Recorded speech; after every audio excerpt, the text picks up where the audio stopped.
What is going on, everyone? Welcome to another video from Featured Tech. In this video I'm going to be doing a tutorial video on how to pair your Oontz Angle 3 Bluetooth speaker. Now if you're new to the channel, make sure to subscribe for more awesome and helpful videos like this. Let's get into it.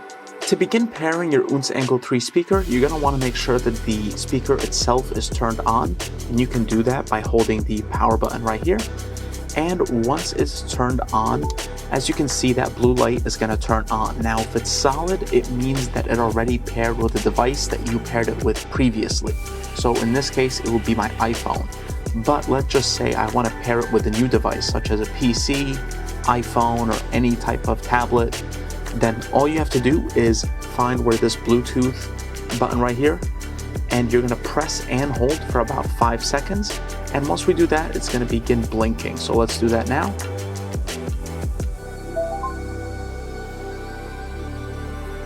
And let go. And once you let go, as you can see, like I already mentioned, it is blinking, which means it is ready to be paired with the device you're trying to pair it with. Now make sure the device you're trying to pair it with has the Bluetooth turned on, and you can go under the Bluetooth menu and you'll find the Oontz Angle 3 speaker under there, so you can then pair it and you're ready to go. So this was my video on how to pair your Oontz Angle 3 speaker. Hope this video was helpful. If it was, make sure to like and subscribe. And if you have any comments or questions, leave them down below. Hope you have a great day. Take care.